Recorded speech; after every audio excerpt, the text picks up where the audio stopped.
আগামী নির্বাচনকে সামনে রেখে বহু ধরনের ষড়যন্ত্র আমরা লক্ষ্য করছি, বহু ধরনের কথাবার্তা ময়দানে শুনতে পাচ্ছি, বহু ধরনের ইঞ্জিনিয়ারিংয়ের আলামত বুঝতে পারছি। আমরা সবাইকে স্মরণ করিয়ে দেই, এই শেখ হাসিনা, তার হাতে সকল বাহিনী ছিল, দুর্দণ্ড প্রতাপ ছিল, জায়গায় জায়গায় নিজের লোক বসিয়েছিল, ক্যাডার মাস্তানদের দিয়ে রাষ্ট্র পরিচালনা করেছিল।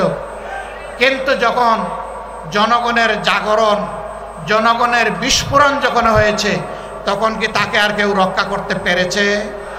তাহলে যেই জনগণ এত মূল্য দিয়ে একটা পরিবর্তন এনেছে, সেই জনগণ আরেকটা ফেসিবাদ কায়েম করতে দিবে না ইনশাআল্লাহ। আমরা আপনাদেরকে কথা দিচ্ছি, ফেসিবাদ বিরোধী এই লড়াই ততদিন চলবে যতদিন প্রিয় দেশের বুকে ফেসিবাদের সামান্য চিহ্ন বর্তমান থাকবে। ফেসিবাদকে নিশ্চিহ্ন না করা পর্যন্ত আমাদের লড়াই কেউ থামাতে পারবে না ইনশাআল্লাহ। আর আমরা বিশ্বাস করি এই সকল কিছু নির্ভুল পূর্ণাঙ্গ একমাত্র সমাধান হচ্ছে আল্লাহর কোরআন এবং নবী মুহাম্মদুর রাসূলুল্লাহ সাল্লাল্লাহু আলাইহি সাল্লামের শাসন।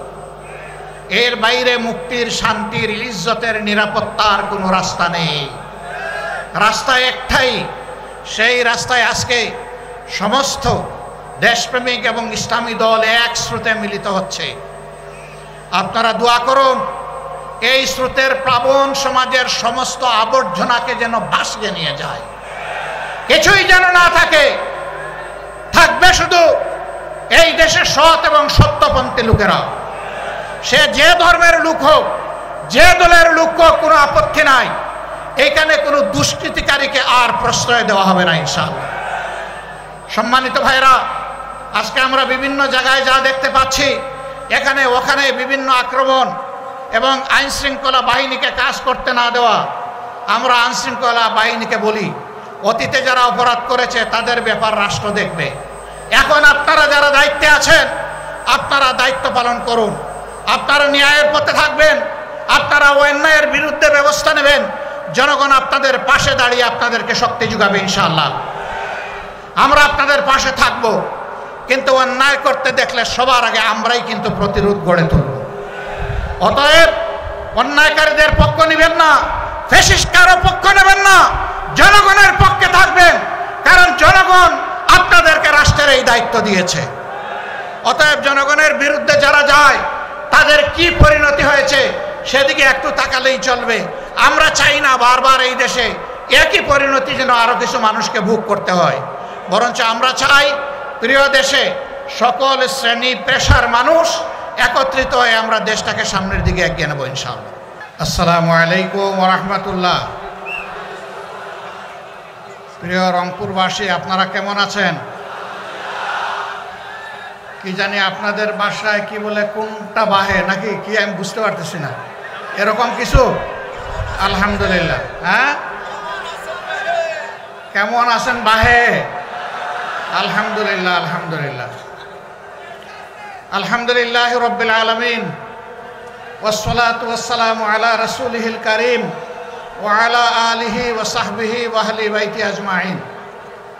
বাংলাদেশ জামাত ইসলামী রংপুর জেলা এবং মহানগরী কর্তৃক আয়োজিত আজকের এই বিশাল জনসভার সম্মানিত সভাপতি, মঞ্চে বসা সহকর্মী, কেন্দ্রীয় নেতৃবৃন্দ, স্থানীয় নেতৃবৃন্দ, বন্ধু সংগঠনের সম্মানিত নেতৃবৃন্দ, শহীদ পরিবারের গর্বিত সদস্যবৃন্দ, বিভিন্ন ধর্মের সম্মানিত ভাইয়েরা, আজকের এই বিশাল জনসমুদ্রে উপস্থিত প্রিয় রংপুরবাসী এবং মিডিয়া জগতের আমার প্রিয় বন্ধুরা, আল্লাহ তাবারক ওয়া তাআলার অগণিত শুকরিয়া। কার্যত দুপুর 2টা থেকেই এই আয়োজন চলছে। প্রখর রোদের মধ্যে চামড়া পুড়িয়ে আপনারা কিন্তু জনসভার স্থল ত্যাগ করেন নাই, আপনারা বসে আছেন।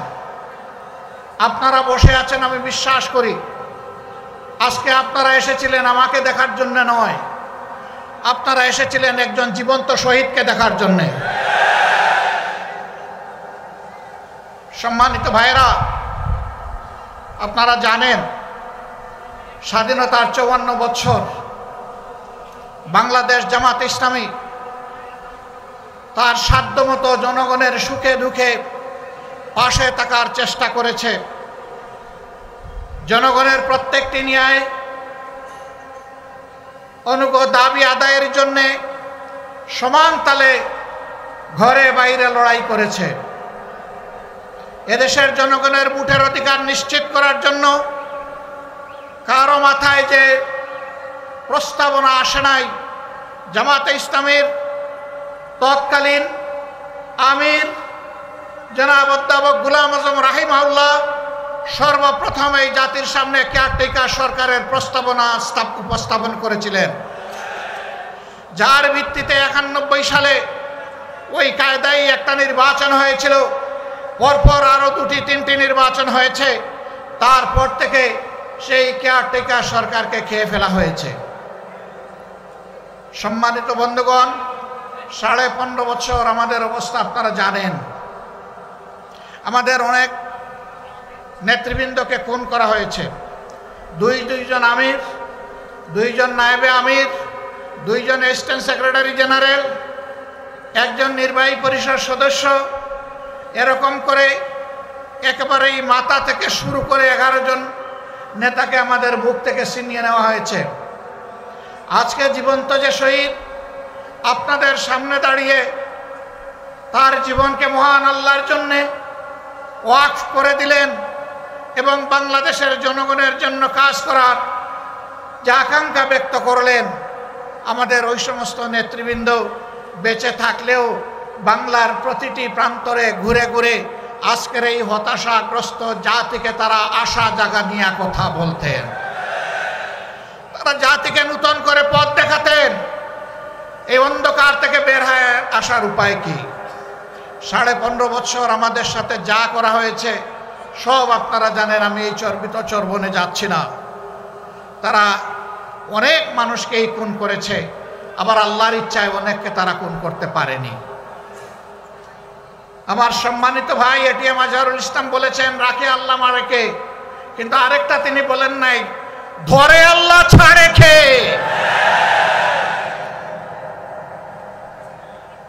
আল্লাহ তাআলা সহজে ধরেন না, কিন্তু ধরা খাইলে তার চঙ্গল থেকে কেউ বাঁচে না। মহান মাবুদের দরবারে হাজার শুকরিয়া। সম্মানিত নেতৃবৃন্দ অন্যায়ের কাছে এক মুহূর্তের জন্য মাথা নত করেন নাই। আল্লাহর দেওয়া সম্মানের মাথা বারবার লুটিয়ে পড়েছেন, মাটিতে নত করেছেন, কিন্তু দুনিয়ার কোনো অপশক্তির চক্রাঙ্গানিকে তারা পরোয়া করেন নাই। কোনো লোক লালসার দিকে ফিরে তাকাননি, হুমকি দমকিকে পাত্তাই দেননি, বরঞ্চ ফাঁসির মঞ্চে গিয়েছেন হাসতে হাসতে। কারণ তারা জানেন যে অভিযোগ তাদের বিরুদ্ধে করা হয়েছে এটি 16 আনা মিথ্যা। আর জনাব আজহারুল ইসলাম ভাইয়ের মামলা রায়ের মধ্য দিয়ে প্রমাণ হয়েছে এটা আসলেই 16 আনা মিথ্যা।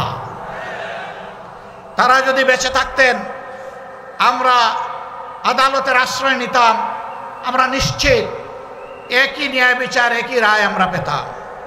কোনো আফসোস নাই, কোনো আফসোস নাই। আমাদের বাগানের শ্রেষ্ঠ ফুলগুলাকে দিনের জন্য, এই জাতির জন্য আল্লাহ তাআলা কবুল করেছেন, আলহামদুলিল্লাহ। শুধু আল্লাহ তাআলার দরবারে আরজ করি, হে আল্লাহ, তোমার এই বান্দাগুলাকে মর্যাদাবান শহীদের কাতারে মিশিয়ে দাও। হযরতে হামজা রাদিয়াল্লাহু তাআলা আনহুর মিছিলের কর্মী হিসেবে কবুল করো। হাসরের দিন হযরতে হামজা রাদিয়াল্লাহু তাআলা আনহু তার নেতৃত্বের মিছিলে তারা যেন সামনের কাতারে থাকতে পারেন। আমার সম্মানিত ভাইরা, তারা জীবন দিয়ে শিখিয়ে গেছেন, দেশকে ভালোবাসলে, মানুষকে ভালোবাসলে, আল্লাহকে ভালোবাসলে আর কাউকে ভয় করতে নাই। সুতরাং জীবন দেওয়ার জন্য প্রস্তুত হও, লড়াই চালিয়ে যাও। মানবতার মুক্তি নিশ্চিত না হওয়া পর্যন্ত তোমাদের লড়াই যেন অব্যাহত থাকে। আমাদের রেখে যাওয়া এই কাজের যেন তোমরাই পূর্ণতা বিধান করতে পারো। মহান আল্লাহর দরবারে সেই দোয়া করছি। আফসোসের বিষয় এই যে আবু সাইদদের শাহাদতের জীবন বাজি রাখা লড়াই এবং জীবন উৎসর্গ করার বিনিময়ে আজকে বাংলাদেশের মানুষ আমরা যারা মুক্তি পেলাম তারা কেন ধৈর্য ধরতে পারছি না কেন? চতুর্দিকে পত্রিকার পাতা খুললে, স্যাটেলাইট মিডিয়ার সামনে দাঁড়ালে, বসলে আজকে বাংলাদেশের কোনো না কোনো এলাকায় আমরা বীভৎস কিছু মানুষের থাবা দেখতে পাচ্ছি। আমার মায়ের ইজ্জতের উপরে আমি এই থাবা দেখছি, মানুষের জীবনের উপরে এই থাবা দেখছি, জনগণের সম্পদের উপরে এই থাবা দেখছি। এমনকি দিশাহারা হয়ে তারা যখন হুঁশ ঠিক থাকে না তখন নিজের লোককেও নিজেরা খুন করতে কুণ্ঠাবোধ করে না। কেন রে ভাই তোমাদের এই অবস্থা? যদি এই 24-এর পরিবর্তন না হতো তোমরাও কি এইভাবে মুক্ত বাতাসে আল্লাহর দেওয়া আসমানের নিচে চলাফেরা করতে পারতা? নিশ্চয়ই পারতা না। আমরা বিশ্বাস করি এই পরিবর্তনে আন্দোলনে সকল বিরোধী দলেরই সীমাহীন ত্যাগ এবং কুরবানি জড়িত রয়েছে। সবার উপর অত্যাচার করা হয়েছে, আলিম উলামাকে খুন করা হয়েছে, গুম করা হয়েছে, মানুষকে পদে পদে অপদস্থ করা হয়েছে। শেষবার যখন আমাকে গ্রেফতার করা হয়েছিল তখন বেশ কিছু আলিম উলামার সাথে জেলে, চলন্ত প্রিজন ভ্যানে এবং আদালতের কাস্টডিতে তাদের সাথে আমার দেখা হতো। বয়োবৃদ্ধ আলিম, তাদের হাতে ছিল হাত কড়া পরানো, পায়ে ছিল লোহার বেড়ি। আপনারা দেখেছেন যে জীবন্ত শহীদ আজকে এখানে দাঁড়ালেন, তার মতো একজন সম্মানিত দায়িত্বশীল নেতার পায়েও তারা বেড়ি পরাতে কুণ্ঠাবোধ করে নাই। এরা ছিল রাজনীতির নামে শিষ্টাচারবিহীন এক প্রজাতি। এরা রাজনীতির শিষ্টাচার জানতো না ভাই, জানতো না বলেই তাদের অপকর্মের স্বাদ ভোগ করে তারা বিদায় নিল। একই অপকর্ম যদি এখন আর কেউ করে তাহলে তাদের জন্য এর চাইতে ভয়ঙ্কর স্বাদ অপেক্ষা করছে। আজকে আমি যখন সৈয়দপুর এয়ারপোর্টে নামলাম, কিছু সাংবাদিক বন্ধু আমাকে ঘিরে ধরল। আমি বললাম, ভাই আজকে তো কথা হবে জনসভায়, এখানে কথা না বলি। বলে যে না, আমরা ওখানে যাচ্ছি না, আমরা এখানে এই দুই একটি কথা অতি অল্প সময় শুনতে চাই। এর মধ্যেই প্রথম প্রশ্ন, বর্তমান পরিবেশে আপনি কি মনে করেন সুষ্ঠু নির্বাচন সম্ভব? আমি বললাম, আমি কি বলবো, পাটগ্রাম তো আপনাদের একেবারে কাছে। পাটগ্রামে কি হচ্ছে কি হয়েছে আপনারা দেখতে পাচ্ছেন। আর শুধু পাটগ্রাম নয়, সারা বাংলাদেশকে এখন পাটগ্রাম বানিয়ে ফেলছে একদল লোক। এই অবস্থায় সুষ্ঠু নির্বাচনের কল্পনাও করা যায় না। সুষ্ঠু নির্বাচনের জন্য কতগুলো মৌলিক সংস্কার অবশ্যই করতে হবে। আমরা সেই সংস্কারগুলোর কথা বলেছি। আমরা ওই সংস্কারও আদায় করে ছাড়ব এবং সুষ্ঠু নির্বাচনও আমরা ইনশাআল্লাহ আদায় করে ছাড়ব। কেউ যদি আওয়ামী ফ্যাসিবাদ আমলের নির্বাচনের স্বপ্ন দেখে থাকেন, আমরা বলবো মহান আল্লাহর সাহায্যে আমরা সেই স্বপ্নকে দুঃস্বপ্নে পরিণত করবো ইনশাআল্লাহ। এ স্বপ্ন বাস্তবায়ন হতে দেওয়া হবে না, কোনো প্রশাসনিক কু করতে দেওয়া হবে না, ভোট কেন্দ্রে কোনো হস্তান্তর চলবে না, কালো টাকার কোনো খেলা সহ্য করা হবে না। এটা মনে রাখতে হবে। আবু সাইদের সঙ্গীরা তারা কয়েকশো জন দুনিয়া থেকে বিদায় নিয়েছে, শিক্ষা রেখে গিয়েছে, আওয়াজ তুলে গিয়েছে যে আমাদের এই লড়াই অব্যাহত থাকবে। এই জন্য এরা বলেছে বৈষম্যহীন একটা মানবিক সমাজ প্রতিষ্ঠিত না হওয়া পর্যন্ত। তারা স্লোগান দিচ্ছে আবু সাইদ মুক্ত, শেষ হয়নি যুদ্ধ। রংপুরবাসী আপনারা বড়ই সৌভাগ্যবান।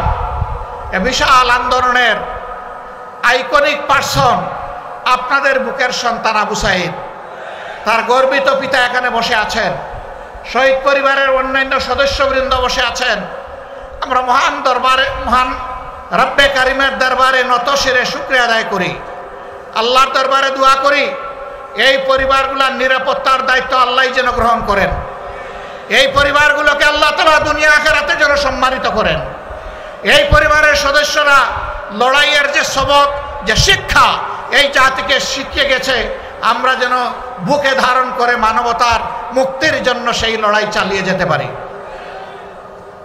আবু সাঈদের সঙ্গীরা, তোমরা জেগে উঠো আরেকবার। তোমরা বৈষম্যহীন সমাজের জন্য লড়াই করেছিলে, আমরা তোমাদের জন্যই একটা নিরাপদ বাংলাদেশ মহান আল্লাহর সাহায্য নিয়ে গড়ে রেখে যেতে চাই। যুবকদের হাতগুলা সামনে যেন মজবুত থাকে, নির্বাচনের সময় কেউ যেন কোনো অপকর্ম করার সুযোগ না পায়। জনগণের ন্যায্য ভোটে যারাই নির্বাচিত হবে, বাংলাদেশ জামাতে ইসলামী তাদেরকে অভিনন্দন জানানোর জন্য এখন থেকে প্রস্তুত। আর আল্লাহ রাব্বুল আলামিন যদি এই জাতের খেদমতের জন্য আমাদেরকে কবুল করেন, তখন আমরা এই যুবকদেরকে বুকে ধারণ করে সামনে এগিয়ে যাব ইনশাআল্লাহ।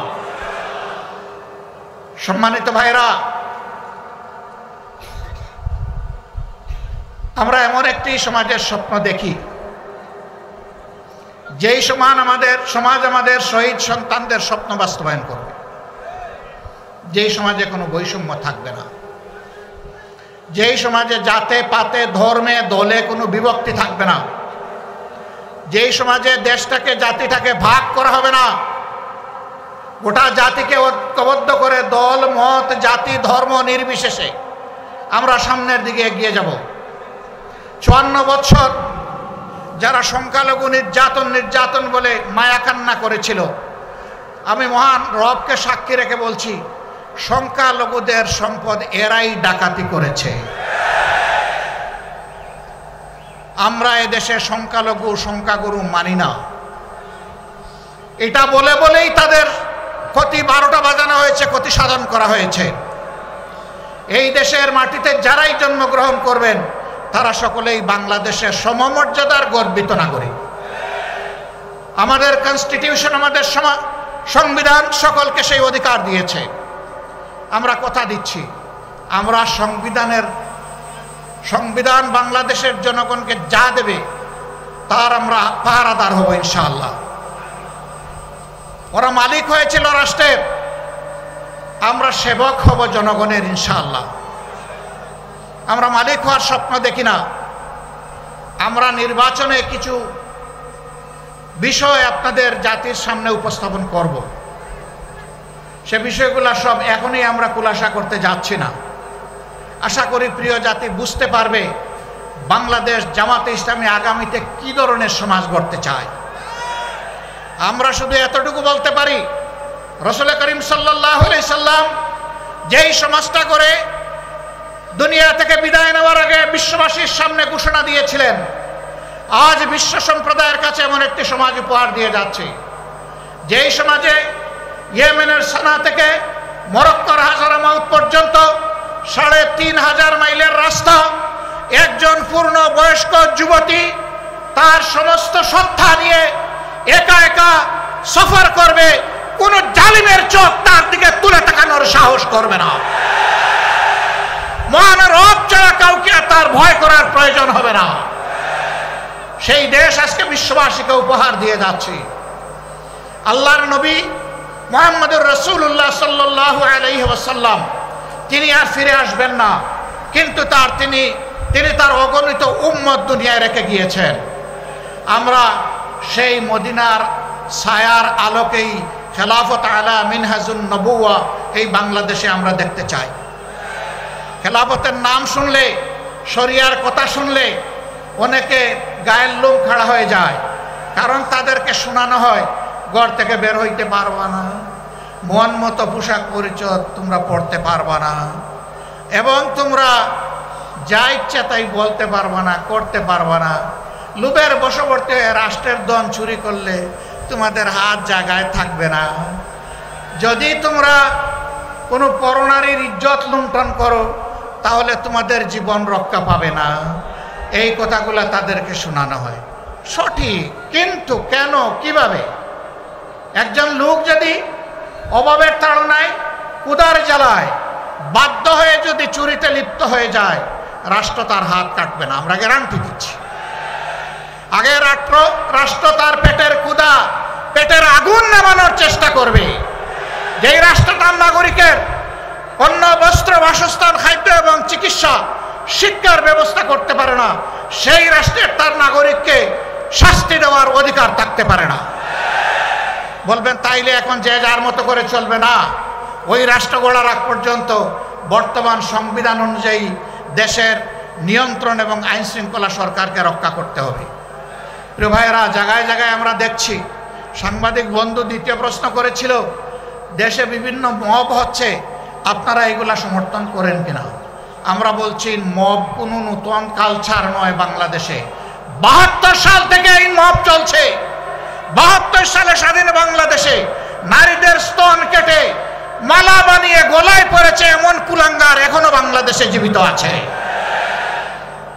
সে নারী যেই হোক, সে আমার মা, সে আমার বোন, সে আমার মেয়ে, তার স্তন কাটা তো দূরের কথা, তার ইজ্জতে হাত দেওয়ার অধিকার আমার আল্লাহ কাউকে দান করেননি। সেগুলা কি মব ছিল না? জীবন্ত মানুষকে কুচিয়ে কুচিয়ে ব্যানর দিয়ে ক্যামেরার সামনে, মুভি ক্যামেরার সামনে হত্যা করা হয়েছে, সেগুলাও মব ছিল। তাই বলে আমরা কি মবকে সমর্থন করব? না, সমর্থন করার প্রশ্নই উঠে না।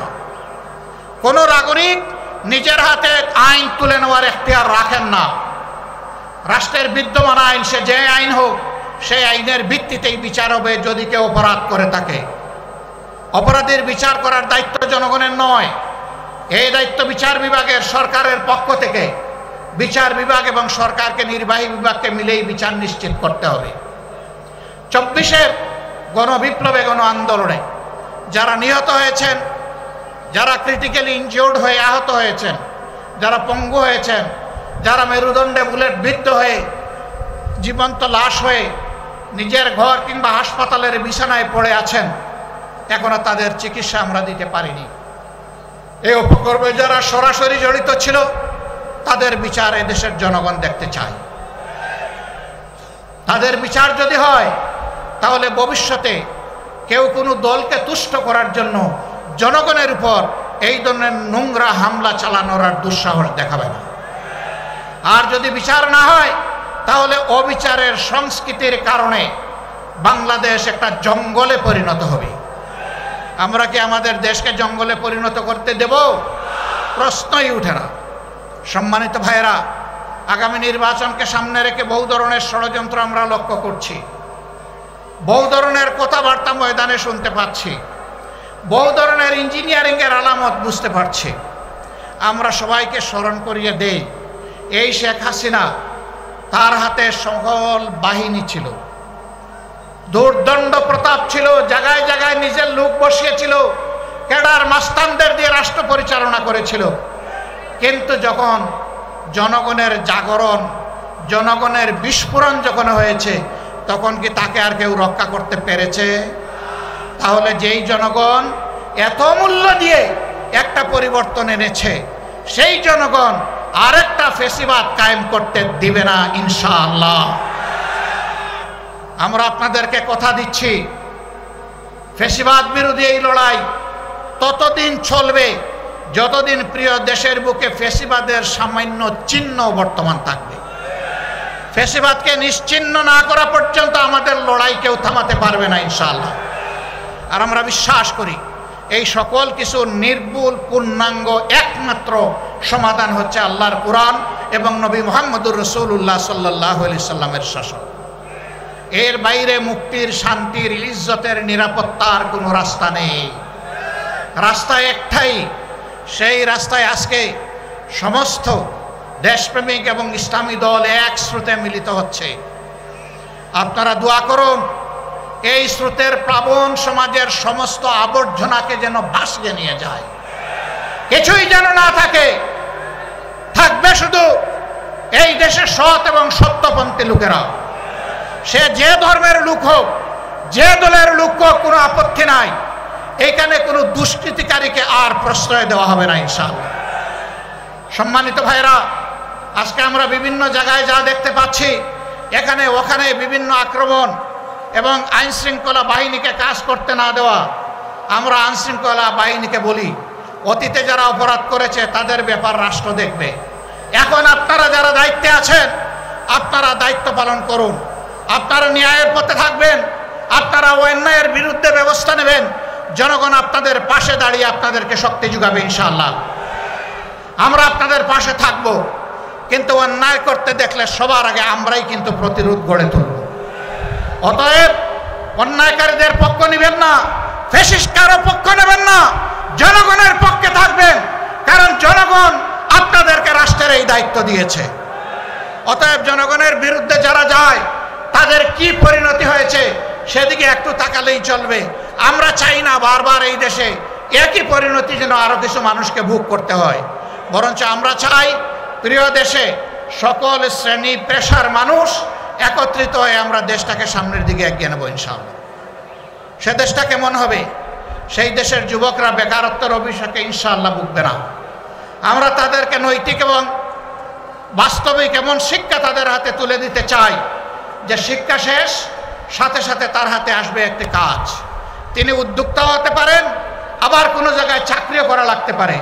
যার জন্য যেটা প্রযোজ্য তার হাতে ইনশাআল্লাহ এটা পৌঁছে যাবে। জিজ্ঞাসা করবেন এমন দেশ বাংলাদেশে আসমানের জমিনে আছে কিনা? এমন দেশ একটা দুইটা নয়, শত দেশ এইরকম আছে। তারা সার্টিফিকেট দেখে না, তারা ছাত্রদের ক্রেডেনশিয়াল নিয়ে যায়, ওখান থেকেই দিয়ে দেয়। আমাদের দেশেও তাই হবে। মা বোনদের কি হবে? 1.5 মণ ওজনের থালা কি সকল দরজায় ঝুলবে যে তারা বের হতে পারবে না?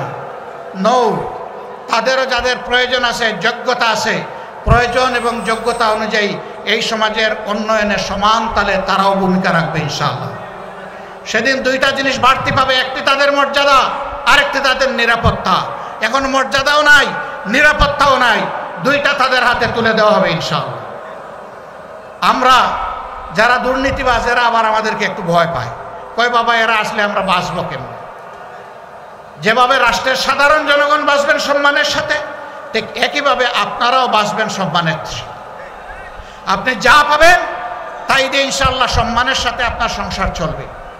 এখন দুর্নীতি করতে গিয়ে এমনভাবে করেন যে শেষ পর্যন্ত কলাপাতায় ঘুমাইতে হয়, এইটার দরকার পড়বে না ইনশাআল্লাহ। একজন বিচারপতি কলাপাতায় ঘুমাইছে না, ওটার প্রয়োজন হবে না। সম্মানিত ভাইয়েরা, এই জন্য একটা বৈষম্যহীন, দুর্নীতিমুক্ত এবং আগামীর একটা মানবিক বাংলাদেশ গঠন করা হচ্ছে জামাত ইসলামের অঙ্গীকার। এই অঙ্গীকার পূরণে আমরা সৎ এবং প্রতিজ্ঞাবদ্ধ। গত 10 মাসের আমাদের কার্যক্রম তার প্রমাণ। এত মজলুম দল হওয়া সত্ত্বেও আমরা ব্যক্তিগতভাবে কারো উপর কোনো প্রতিশোধ নেই। আমরা বলছি আমাদের হাতে কোনো মানুষের জীবন, ইজ্জত, সম্পদ ক্ষতিগ্রস্ত হবে না ইনশাআল্লাহ, কারণ আমরা আল্লাহকে ভয় করি। আল্লাহকে ভয় করার কারণেই কারো ইজ্জতের উপর, জীবনের উপর, সম্পদের উপর হাত পড়বে না। সম্মানিত ভাইয়েরা,